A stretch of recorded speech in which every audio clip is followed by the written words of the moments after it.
Hey guys, welcome back to the channel. So here we're in the middle of winter, and because of that I have no choice but to winterize the cabin. So this is part one, which is heading up there. We're going to pack up, we're going to drive up, and we're going to get a fire going as quick as we can. And you guys will see some of those orange bags and the gray blanket. The blue pad there too is a sleeping pad. So we have 0-degree sleeping bags down filled. Got a 100% wool blanket. The sleeping pad is, I think, R4, so it's really insulated off the ground. And then I'm throwing in my tools, I'm throwing in some food. This is me loading in the water, and there's also some other things you don't see in the picture, right? There's I take an axe with me. There's 2 different tool bags to work on this place. That is some hand tools as well as some power tools.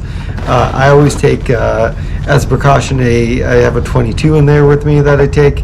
This is America, so this is the kind of things we do. If you watch it from another channel in another country, that's just what we do here. So anyway, in the green in the back, the camo bunk, that's a cot that I take with me as well. So that keeps me high, off the concrete floor. Plus, when you throw the sleeping pad on top of that, and you got the down sleeping bag, it's pretty toasty in there. So I'm loading up the last of the gear. This is just some extra stuff I bought for the future, then a future project to work on, and we're gonna head up there. The drive, by the way, is a couple hours. As you guys can see, it is winter time. There's snow on the ground. It's beautiful. It's snowing in some of these pictures coming at you. But again, I still love this time of year. It's just there is a beauty to the winter if you've ever lived in it. And when we get to the cabin, it's always pitch black, right? So I have to kick on the power. I always take a look around to see what's going on. Mice, rodents. It may look like a squirrel got in there somewhere. I found some nuts in there. I got to get those last bits of the wall closed up. Every time you think you kind of got it closed up, I need to get working on that. But I like to get some daylight in there. I'm not taking off any clothes because it is as cold outside, as cold inside as it is outside. Let me tell you that. So I put it's 24F, but also it's windy. So you're not going to be able to hear it in here, but the wind outside is pretty intense. So once you throw in cold temperatures with a lot of wind, it feels much colder. This little Mr. Heater, by the way, it's not bad. So it's not going to heat up anything because, as you guys see, if you look in the background, right, we got bare walls, we got a bare roof, and we have a bare floor. And that concrete is just sucking up the cold from the ground. But also, the walls and the roof are not doing me any justice at this point. And if you recall last time, I was like, well, we'll see how the night goes in one of my last videos. Did not go well. It did not go well. So unless I do something about it, I'm going to have to pause until springtime, and I absolutely don't want to do that. So I'm going to clean out the wood stove because that's kind of just the routine at this point. You kind of let it die down. The ashes are hot, so I don't take them out. I just leave them in there, and we'll get a fire going. This brush pile, by the way, I'm putting in here that is not the best wood, and that is accurate. It's been here since I got there. It's just this large kind of pile somebody left there. But the sticks are dry, especially the ones that are sticking up out of the ground and just kind of hanging out in the air. They're dry and they're going to work for now. So I started just to pick at this and use it. I was chopping little pieces of wood, which would be much cleaner and nicer. But to be honest, this kind of serves 2 purposes for me. 1, it gets down that pile over time, which I'd like to get rid of. And 2, it gets me some kindling at a much faster rate than chopping through a bunch of wood just to get it going. So for now, floors aren't clean or nice, so I'm just throwing it on there, and I'll get to chopping wood. Now this is one of the pine trees that was just dead standing wood, so it is bone dry. There's nothing, didn't need any seasoning or anything like that. It is just, it's just dry. So you'll see how nicely it chops. It's a softwood, not a hardwood, so it makes me look a little more professional than I am. Makes it look easy, right, when you're chopping something like this. Even birchwood, sometimes I see that in YouTube videos, and I just kind of laugh because if you're chopping those, you look great. But throw down a piece of like black walnut or something like that, and then see how good you look at it. It's not great. Those pieces of wood can be super hard. They can have some knots in them or stuff like that. they're a beast to get through sometimes. But again, for now, as much as I prefer to burn hardwood, I do need to get rid of this pine anyway. And this chimney and pipe is very easy to clean, so I'm not worried about this stuff building up. I bought a scraper already, just one of those wire brushes. I'll be able to get it out there. So for now, I'll just start by basically doing this every time I go up there. And once we get a better setup, I'll have a much, I'll save the softwood for outside, and I'll do the hardwood for inside. But for the moment, we're kind of in survival mode.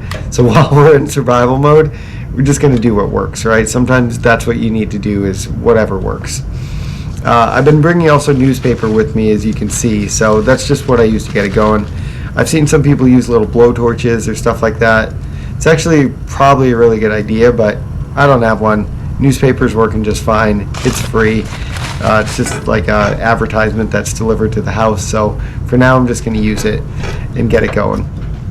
It is hard, by the way, in the winter, especially when there's no insulation. You have some draft or some colder air coming. The steel, or it's probably cast iron on the stove, is ice cold, so the fire doesn't really want to start. Sometimes I really wonder how house fires and stuff like that start, but most of those are probably electricity and stuff like that, or just because everything is super dry and it's insulated. But in the cabin, this generally takes me about 20 minutes to get going. You get some heat going, and then it will start to catch on piece by piece, but it takes a little while to get that going. And even sometimes when I think I got it, I turn around or something, and then there's too much draft, and you get too much draft and it'll just go out. So once the airflow starts going, the heat starts going, though, then we're in a good spot. But until then, it's just a work in progress. So, but I will say, by the way, the rope gasket that you see there on the side of the picture on the door, that has treated me very well. So the cement has held, and I've had no issues with it whatsoever. As safety first, I do like to start this little carbon monoxide fire detector. Mostly, by the way, I'm not going to use that propane heater in the background, because if anyone asks or sees that, it is not made for indoors. You're supposed to have it well ventilated and all that. The cabin is nowhere near airtight, and it's absolutely freezing in there. And I'm only going to leave it on while I'm working, because your bare hands get cold pretty quick. And honestly, it's 20-some degrees outside, it's 20-some degrees inside the cabin. So for the moment, even when I get this wood fire roaring, with no insulation, I found this out last time, it's not holding heat. I mean, I can see my breath start to disappear, but at the end of the day, it's not like you're toasty, comfy in there hanging out. You're still kind of surviving in all your clothes, and then you're sleeping in a down sleeping bag. It's far from ideal. So I had to fix this little latch, by the way. Just sometimes I don't put that grate on, but I'm going to leave the dampener open all the way, and I'm just going to do some more, do a little yard work, if you will, until I get the insulation started. Now, the reason I'm doing this, by the way, is one, you guys were right. So the chainsaw was dull. I had not realized that. Again, I haven't owned chainsaws most of my life or anything like that. So for now, I put some of the chain oil in there. I got some more fuel in there. I realize these little gas cans, by the way, are like a little waste of money. I definitely need to get the mixture and do it myself. I have one, I just haven't got around to it. But I did get a new chain on there. I just forgot to film that part. Now to head outside, by the way, I dressed much warmer than I did last time also. So the gray pants that I'm wearing are already kind of fleece lined. And then on top of that, I'm throwing on these insulated bibs. So they're polyester, they're not down, but the polyester will still hold, especially when I have the fleece lined pants on. Threw on, obviously, a hooded sweatshirt. That's a kind of a wool Sherpa type of lining hat. And then this is I think it's a 550 fill down jacket. So I bought this jacket years ago, and it's treated me very well, actually. And the wool gloves, by the way, I've also found to be pretty nice. So these are the ones with the fingers. If you're out there doing any kind of work like that, I personally love those, because I have a pair of mittens, which are fantastic if you're sitting there, but you generally need your hands for stuff if you're working on things. This tree, by the way, I'm not going to spend a lot of time cutting logs. I know I spent time on that last time, feel like down trees is a never-ending theme. This is the beast I couldn't really move last time. The chainsaw was cutting slow. I had some issues with it, and so I need to get it out of there eventually.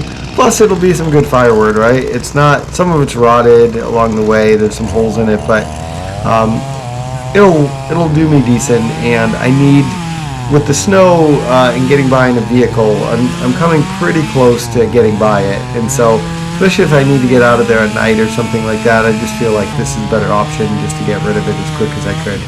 It does, though, take longer to cut through than I expected with logs this size. So I started with 2 smaller pieces, then I went to a larger one.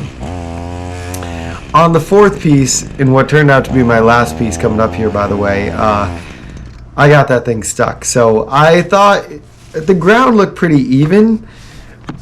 It's hard to tell when you're looking at this log. Again, videos make it look easy, but I ended up having to get a claw kind of hammer and get through there and break apart the wood. Thank God this whole thing is an old tree and kind of rotted, so I was afraid I was going to break the chainsaw. It looked questionable, but I was able to kind of pry it out of there once I broke through half the wood, and so I called it a day at that. But this is the end of part 1, guys. It is cold, it is dark, and it is windy, and so I'll show you guys in the next video. I made a run to Home Depot. Luckily, there's one not too far away. It's the only hardware store I really have as an option, but it's a good one. So this is me starting on what I decided was the walls. I got R13 for 2x4 walls. That's all we're dealing with here. They're not perfect. Every stud isn't perfect, right? This is an old cabin. But I decided to start on the walls, kind of, what do I want to call it? I guess it's the easiest win of the night. So there's no way I'm going to get the whole thing done in one day. Maybe if I started from like 8 in the morning, but not at this time at night. So we're going to just start going through the walls as fast as we can. It's going to be a long night. And by the end of it, let's hope it holds some heat. So this officially, guys, is the first piece on the wall. And it made me happy just doing this. It fit in nicely, and it's one piece. It's not going to do me any good, but for the moment, it's a start, and that's what matters, right? We got to all start somewhere. So I will say thank you guys for watching. Part 2 is coming very quick because I filmed this all in one trip, but it'd be a very long video if I did it, so I'm going to break it up. So thank you guys for watching, and the work is going to continue throughout the winter.